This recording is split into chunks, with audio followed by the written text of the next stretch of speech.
All right, folks, we are recording and we're streaming live on YouTube. I know we're a few minutes out from 6:30. Just want to let you know. Yeah.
Kevin, are you going to be able to call the meeting to order?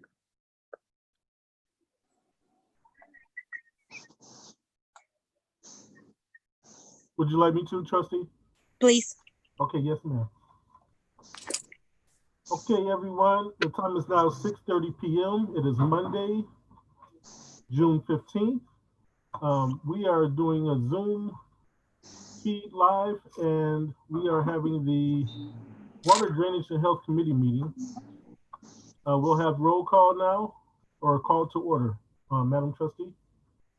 Sure. So Trustee Miller is here. Can anyone on the call let us know who's here? Just quickly jump in. Keith Kenny's here. Thank you. Director Matt Ames is here. Thank you. And I'm Clerk McGreer. It's your floor, Trustee. Thank you. So we'll pause where we'll actually do the Pledge of Allegiance. Yes, we can. I pledge allegiance to the flag of the United States of America and to the republic for which it stands, one nation, under God, indivisible, with liberty and justice for all. And we'll quickly have a moment of silence.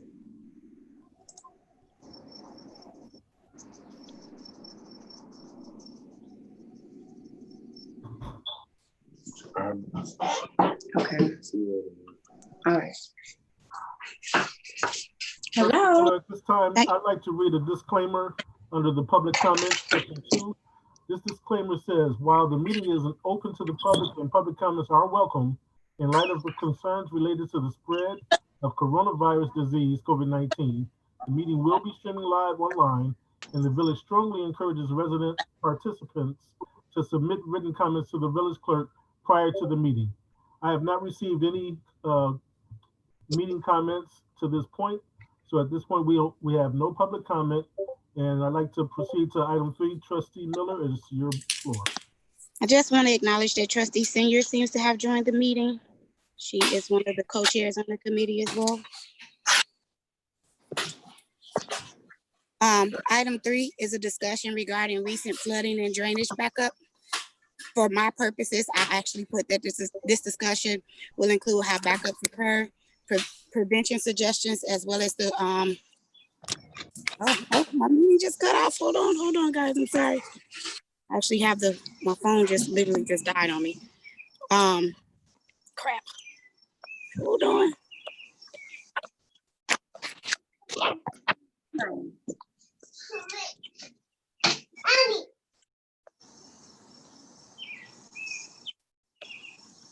Okay, sorry. So topics to discuss will include how backup occurs, prevention suggestions, sewer line responsibilities. I'm going to yield the floor to Director Ames so that he can start this discussion as well as we can follow along with the PowerPoint presentation. Thank you, Trustee Miller, and thank you for hosting this committee meeting. So we recently had record floods here in the village of Broadview, should I say, not just the village, but Cook County wide. As a matter of fact, it was the wettest May recorded on history. And for those of you that don't know, the last 4 Mays have been record-setting events from 2007, which recorded more than 8 inches of rain, followed by 2018 and 19, and here we are 20 with close to 9 inches of rain being recorded in a month. So when you have conditions like that, it's conducive for creating a high water table, okay? And the water table is, in essence, the level beneath the surface that the water actually starts collecting and pooling, okay? So couple that with the fact that you have a massive downpour, and you're going to have flash flood conditions, like I said, that we experienced here. So if you want to follow along with the slide, we went out and during this event, we actually photographed some of the water tributaries that actually collects the village's storm and sanitary waters, so that you have an understanding maybe of what it is that we see. Go to the next slide, right here. So what we're looking at here is the Des Plaines River right at First Avenue and Roosevelt Road. So our collection somehow finds its way down Roosevelt Road through the interceptor, and it spills into the Des Plaines River via an outfall. So I think that's on the next slide. But you go to the next slide. Right. So this is the discharge point of the village's collection of its storm and sanitary. And as you can see, it was submerged, well, completely submerged. And actually, this was a couple days after the event had actually stopped that I went out and took these photographs. So you can go to slide 4 with you, Jason. Thank you. This is Salt Creek. This is over in the Beverly area, which would be the south side of 22nd Avenue. It had crested. And this sewer basin to the right is what a dry flow would look like. This is what an optimal, this is what we'd expect if in fact we didn't have flood conditions. This is what our basins would look like. So, and the next slide just shows the impact that it had village-wide, at least, and some basement floods, household backups. So the next slide will kind of help explain some of the things that's going on in the individual households that allow for flooding or basement backup. So one of the frequently asked questions was, where's the homeowner's responsibility? And there's a lot of, I guess, misinformation given to homeowners by people that just don't know, whether it's plumbing contractors or neighbors themselves. But according to the village ordinance, which was established many, many years ago, has not been amended. The homeowner's responsibility is from the point of connection inside the home, clear to the village's sewer main, including the connection, okay? So in essence, from your home to the middle of the street and the connection that takes place from your lateral to the village's sewer main is the homeowner's responsibility. So When those lines are surcharged, like you saw on the previous slide, from the outfall being underwater, there's no place for the water to go except back. Okay, and the water is gonna find its weakest point of penetration, and depending on the pitch of your pipes, depending on whether or not your neighbor has a flood control device and some other variables, you're subject to flood. And that's just the reality of it. It's not that the village's sewer mains are not operational. As you can see, if you wait a few minutes after the rainfall has stopped, you will see that the drains on the street will actually start moving the water. Again, you'll have a dry surface in the matter of an hour. So that typically gives you an indication that the drains are functioning. If in fact there's surface pooling, if in fact it does not move after the rain has stopped, then there could be a potential problem. In which case we do ask the residents to let us know if that's occurring, but we are typically out trying to maintain and manage to make sure that that doesn't occur. So, but getting back to the homeowner's responsibility and how they can mitigate those conditions from backing up into the basement, it's through a series of check valves, ejector pumps, sump pumps, overhead sewer systems. They have many different methods to keep the water out of your home. The village implemented a program called the 50/50 Flood Assistance Program, in which the village would reimburse the homeowner. So, Director, 50%. before we I'm get sorry. to this particular item, because that's a separate agenda item, Yes, ma'am.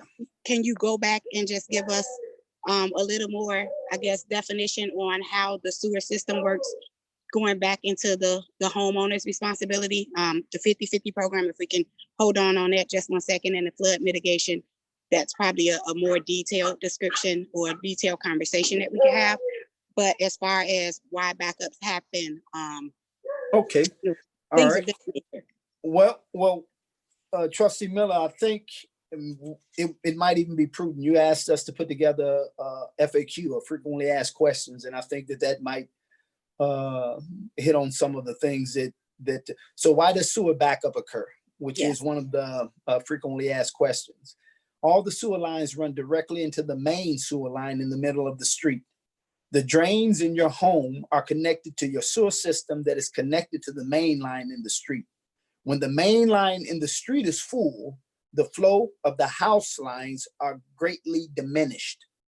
As rainfall levels exceeds the municipal system capacity, as in, the excessive rain amounts that we got, the lines cannot handle the additional loads, sometimes, and causes backup into the house. Okay. Another frequently asked question was, how often are the main sewer lines cleaned? The village has the main sewer lines along with the storm basins cleaned as part of our biannual sewer system cleaning. We have the equipment in-house to maintain that. We got again, our capital expenses with our sweeper and our jetter truck allows us to maintain basins and laterals clear and free anytime they are discovered. So, and most certainly we do inspect them on a biannual basis. We just went over whether the responsibility of the homeowner, where does my responsibility start with the sewer lines? So getting back to the illustration, the homeowner is responsible for the sewer line that runs from their home to and including the connection in the middle of the street, okay? To the middle of the street, including the connection. Another frequently asked question was, what can I do to prevent flooding in my home? Steps can be taken to reduce the chances of a sewer backup in your home, and these include installing a sump pump, installing a backflow system, or sealing the basement foundation walls and floors. Does the village offer any assistance? We'll get to that. And where can I find this information about any assistance? And we'll get to that. But Trustee Miller, if I missed anything, please. No, so I know we have been having discussions about, different homeowners asking questions on what they should do or what happens when different situations occur. So I thought it would be good for, like you said, for the FAQ to come out. That's something that we should have posted on the village website and share it with residents when they come into the community, et cetera.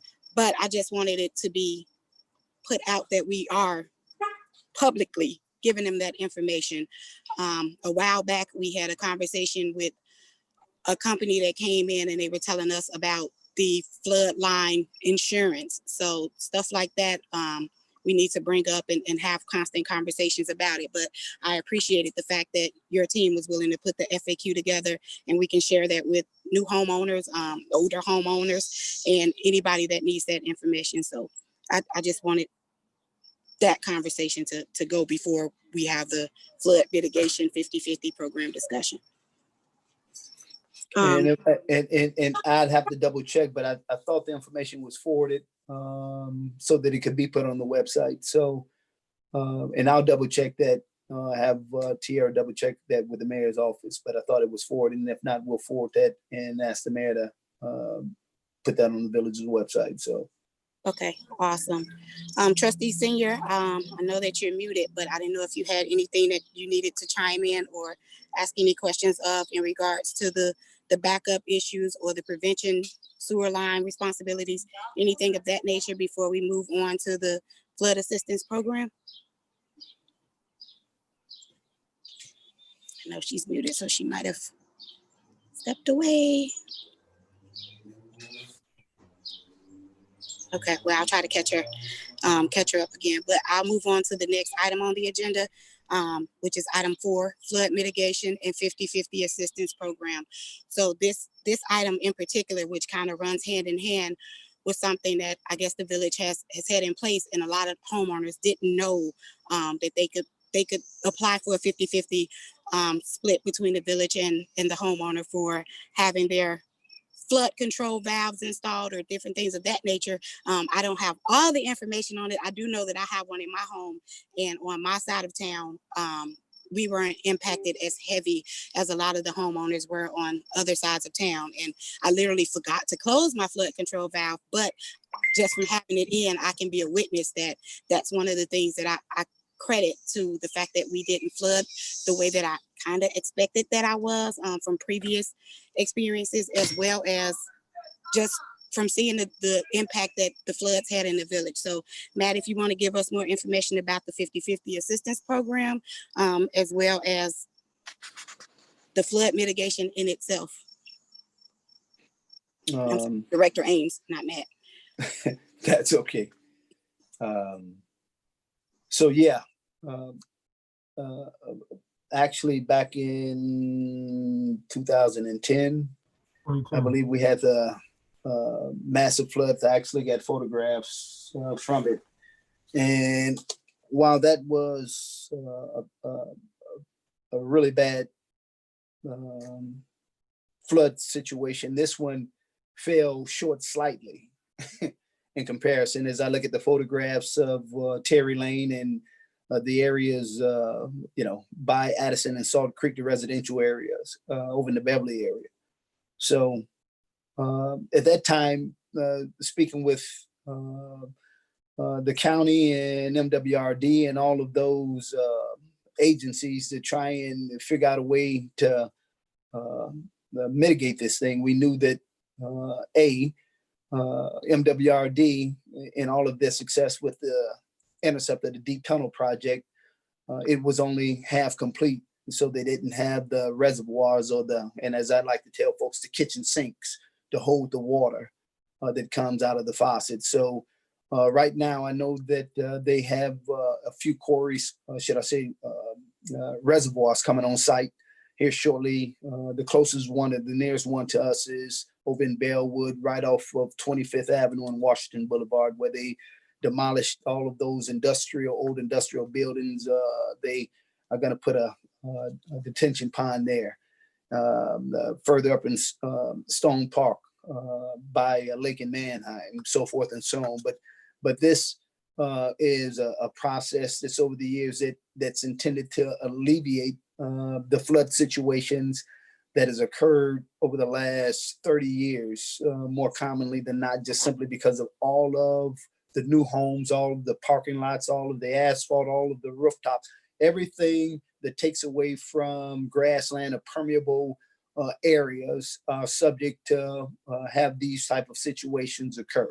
So that being said, the most immediate remedy was to have an installation of a check valve put into a homeowner's property, whether it was in the front yard or in the basement, or the reworking of the plumbing to make it an overhead plumbing system. These type of devices had proven to be successful in previous floods.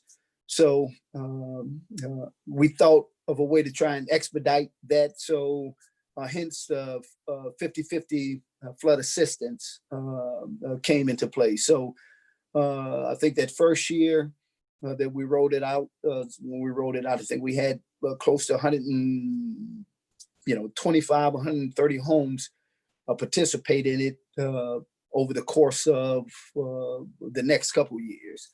But the good news is that nobody has called back and said that it's failed. Everybody that has had this device installed, it's been successful. So was grateful that after this flood event, the mayor, should I say, re-announced the program, or should I say reintroduced the program as we were going out and collecting the flood debris and doing some of my initial inspections for the pre-applications, finding out that a lot of new residents just had no clue about the program being offered.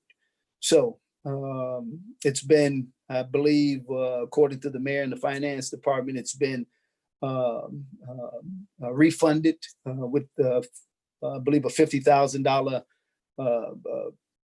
budget line item. So that should help quite a few homes. So I think right now we've done maybe about 8 pre-applications and inspections, and I know that applications are being picked up from the building department and downloaded on the website.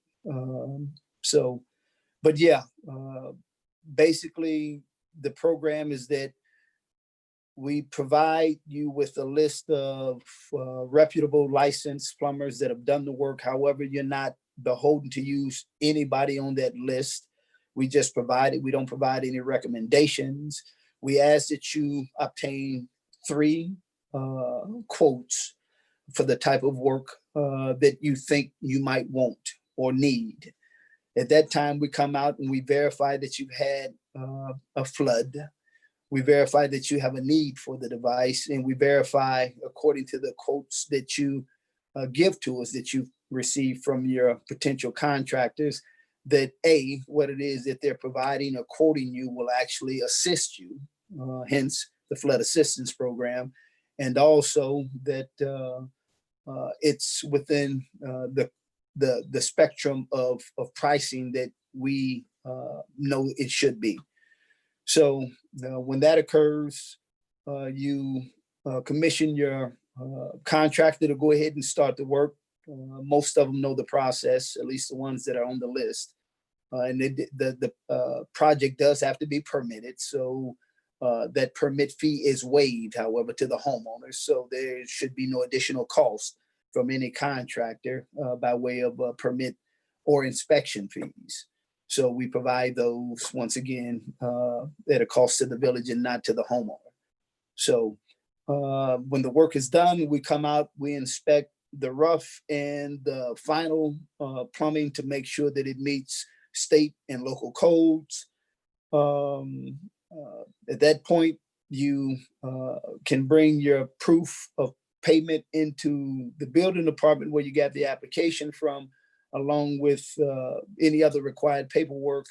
And typically, I believe the building department submits the paperwork in an orderly fashion to the finance department. And we found that the payout is within about 30 days. So, I know the board meets twice within a month, and typically the reimbursement check for the homeowners is distributed within 30 days. So I believe that should have answered most of the questions for the 50/50 flood. But if I missed anything, please feel free. So just as a point, the actual flood 50/50 flood assistance program is located on the building department's tab on the village website. That application is included on that tab, as well as all instructions and information pertinent to that 50/50 assistance program that we have. One call out that I believe we do need to mention is there is a cap on the amount that can be awarded back as a part of the assistance. And I believe that's $2,500 per what I read last week on the building department's tab. So if our residents that are interested can go there, just keep in mind that our budget only has a $50,000 line item for it. But at the same time, we want to make sure that we're covering as many residents that want the assistance as possible. So taking into account that it's $50,000 budgeted at $2,500 for each household that participates, we're capped at 20 households for this particular fiscal year. So I just want to call that out to keep that in mind. But I'm a witness that the flood control valve works, and my house doesn't have a sub pump in it, which is strange, but it doesn't. But the flood control valve program actually does work. So I want to urge all of our residents to take advantage of that. I spoke to some residents when I was out, because I did do like a little drive by just to kind of gauge how the community was affected with the flood, the most recent flood. And it wasn't as bad as it was a few years ago. I was here for that. And one part was like, maybe because people kind of learned their lesson with not having a bunch of stuff in their basement, and they had already cleaned it out. But kudos to the Public Works Department, because even while I was out on a Saturday, some residents actually were talking about how much the Public Works Department benefited them by coming out to help them remove items that they had placed outside. So thanks, Director Ames, for the explanation on that. And we will move on to the next agenda item, which is one that I'm really, really happy that we're about to discuss. So the water tower painting is agenda item 5. And again, of course, I'm going to redirect to Director Ames to give us a little information about the water tower and actually tell us what the water tower does. I'm pretty sure everyone knows where it's located, but just to give us as much information that you have readily available. Okay, well, I'll repainting the water tower. The Broadview Water tank was recently inspected. Okay, it holds 1.5 million gallons of potable water that the village residents use on a daily basis. The tank was examined to determine condition of the structure and its coating. It was also evaluated for safety and sanitation compliance in accordance with OSHA, Illinois EPA, and National AWWA, American Water Works Association, M442 guidelines. The tank passed this inspection. However, repairs and repainting of the water tower is scheduled to begin this August. And this will be done to preserve the integrity and safe drinking water throughout the village. So that's the long and short of it. But what, let me see if I can pull this up. So we've got a very detailed inspection. It's actually a 43-page inspection that was done. And I've got more photographs that would show you the integrity inside the water tower and its tank, and some other issues that if in fact we're not proactive with it right now, we're going to be in a reactive state that we don't want to be in. So every 20 years, about every 20 years, the water tower should be repainted. It should be recoated. The cathodic protection is at least failing, and the cathodic protection is basically an electrical ground to make sure that the tank doesn't corrode out because of the water. Okay, and that has failed. So these things are part of the repair and the ongoing maintenance of this water tower. And what we are in, not necessarily discussions, but what we've identified is a company that's able to do the repairs, do the painting, but also put the village on a scheduled maintenance so that we don't have this issue ever again. We don't have 20 years from now, our successors will be in a place where they'll be trying to figure out what they need to do to maintain or repair this critical asset. So right now, what we want to do is we want to do all of the repairs. We want to get all of the painting. We want to make sure that it's structurally sound and maintain it moving forward for most certainly, I think, our tenure. So, but that's the long and short of it. And I can answer any questions specifically if anybody has anything. So I do, of course. As far as knowing what we need to maintain the water tower, have we scouted out companies that can do the painting service? And then how are we going to maintain so that there's no chips and no lead or anything inside of the water or paint residue into the water? Well, we have. As a matter of fact, we vetted out a few painting companies, and actually this company was found by our good village engineers, because this company is actually, I can tell you, they are represented and here, well, actually statewide, should I say nationally, but statewide. They're in Hardwood Heights, Franklin Park, Decatur, Glen Ellen, Palatine, Glencoe, Savannah, Gurney, Oak Lawn, Glendale Heights, Rock Island, Crest Hill, Palos Heights, Foreston, Stockton, River Grove, Rickton Park, Byron, Braceville, Palos Heights, and Princeton. So they're most certainly a reputable company. And actually it's a new way, not necessarily a new way, but a creative way of addressing, again, this is a critical asset for the village. This water tower, as it is with any other village or any other distributor of potable water. So rather than, the old, we'll paint it and we'll wait to paint it 20 years from now, we'll, stack up the revenue to paint it 20 years from now.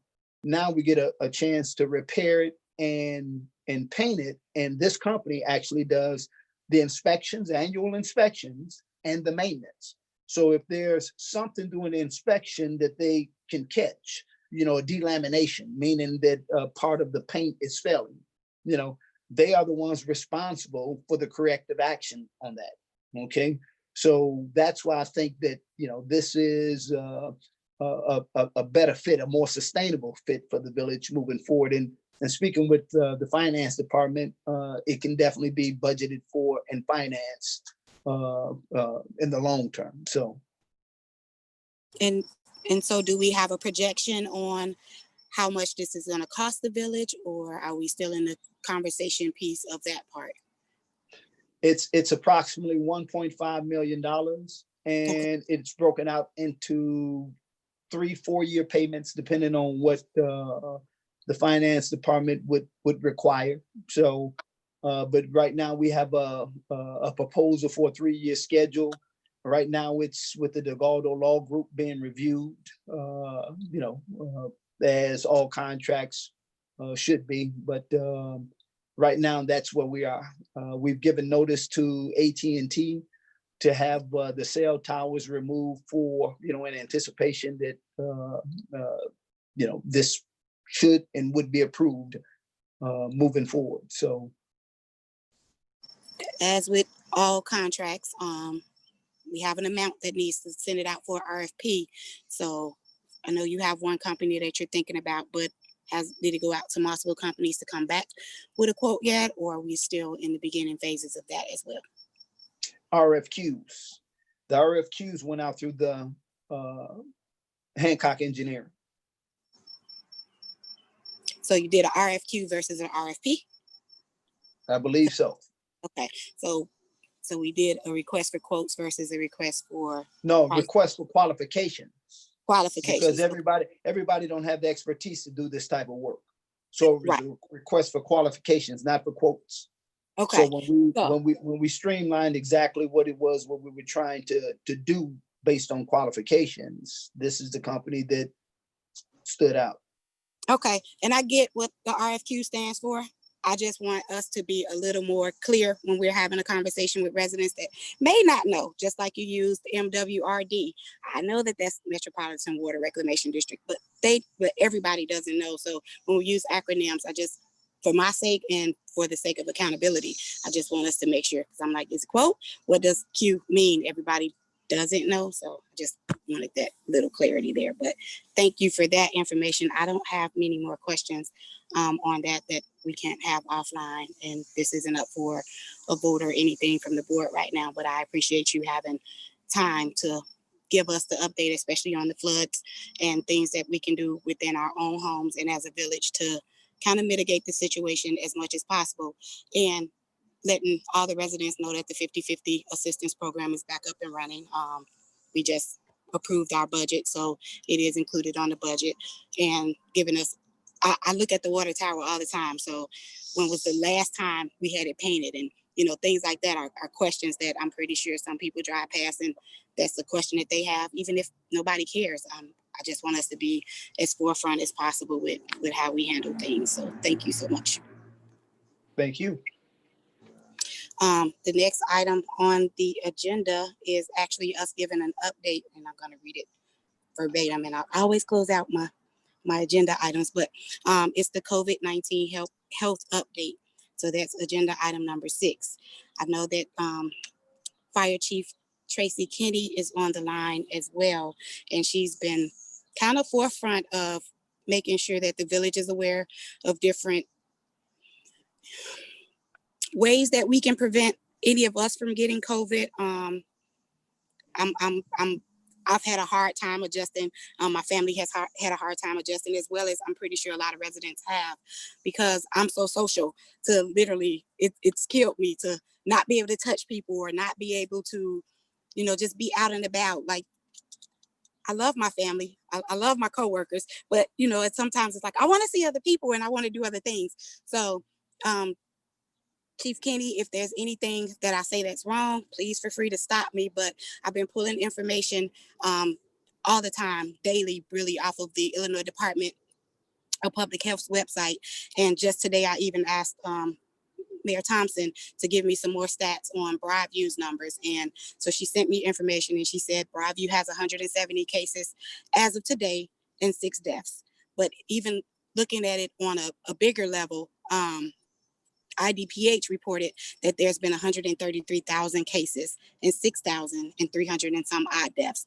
So while we're not as big in the numbers as probably the rest of the township and as rest of the villages and anybody else, definitely not the city of Chicago, I feel like we've done a great job at making sure that our residents are equipped with, we've given out face masks, we've given out hand sanitizer. There's been instances when I've been out and I've seen our fire personnel as well as our police department where they're masked up. So we know that having masks on saves lives. It's hard for me because I'm like, I can't talk in this mask. People can't hear me. But at the same time, we know that that's a part of the mandate. That's something that we need to do.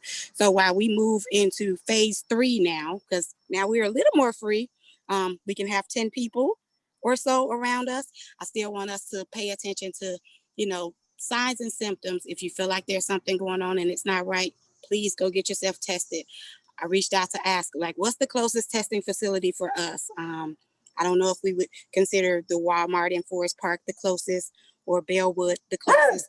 Oh God, now my dog wants to bark. But just try, call your medical professional, go get yourself tested. If there's anything that makes you uncertain, there's still laws that prohibit information from being spread about. You're still protected under the HIPAA law.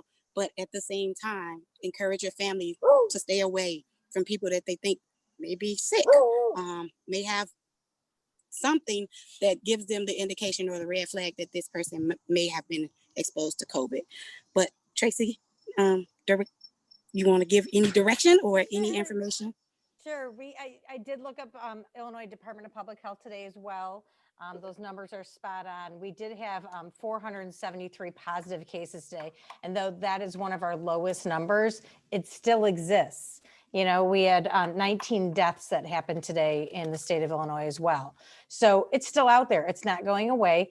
I attest the fact that our village, especially the mayor, has done regular calls to let people know where things stand. And I think that has kept our numbers down. I mean, we're significantly down in our area compared to others. So I think the information is important. That being said, the mayor and I are working with Loyola on a teleconference call for next Thursday, the 25th at 10 a.m. I'm sure she'll speak more of it at the board meeting tonight, but I just wanted to give you a heads up on that. It's going to be, they did a town hall meeting just recently and talking about how one of the biggest concerns is that our senior citizens aren't getting their regular care that they should. And this gives some direction on how to do that safely and to, you know, provide them some safety precautions as far as their help when they go to get to a regular doctor's appointment, that they still exist, they can go. And then also some direction on mental health care. You know, you were just saying it's been hard for a lot of us, you know, not being able to hug our friends and be out there and be physical and talking, and you know, sometimes being secluded is hurting people, and there's no shame in going to get help for that. Recovering from 3 months of being at home is difficult, and there's help. So we'll also speak of that. And then we'll just have some other direction in other medical areas. So it's going to be excellent. Again, it's going to be a teleconference call, and the mayor's going to set that up. We found that though the virtual meetings are excellent, teleconference will make sure that we hit all of our seniors in our area. Not everybody has access to a computer, but they do to a phone. So that's going to happen again on the 25th at 10 a.m. So thanks for giving me a chance to talk. But again, you're still going to see us in masks. That's not going to change. I have a feeling that this is our new normal. Our new normal is us in masks coming to take care of you, because we just don't know. It's the unknown still. And that continue to do what you're doing, because the numbers are going down for a reason. We're protecting ourselves. And that's all I have. Thanks for including me. Thank you. Thank you so much. So another call out is, I know that there's been a lot of tension and things going on the racial injustice side of things. And there's a lot of rallies and protests. You know, I'm a firm believer on, if you want to be a change, if you want to see change, you have to be a part of that change. So you have to push whatever agenda it is that you want to make a difference with. And while we're out protesting and while we're out walking and marching, yes, we're still out in masks and we're still out making sure that our voices can be heard, but we're protecting ourselves. So if you're out, make sure you wear your mask. I'm not going to say I'm guilty, because that might not be the best usage of wording, but I'm a proponent of, maybe I messed up sometimes. So, but I'm definitely out in a social setting. I'm doing my best to stay protected. I'll stay in the corner somewhere or whatever. Hopefully it doesn't jump on me, but I'm just pushing everyone else. I have 1,000 masks that, you know, I've ordered and gotten made and done stuff with. So if we can, just try to stay masked up, try to stay in if you can. But if you're like me, you like being outside. So that's just my call out to everyone that's watching and listening. I don't have anything further. Director Ames, if you don't have anything further, I'll say we can adjourn. I do not. Thank you so much, everyone, for joining in. Thank you, Clerk McGeer. I'm going to call our meeting to a close at 7:12 p.m. Meeting is adjourned. Thank you, Trustee Miller. Thank you. Have a good evening, everyone.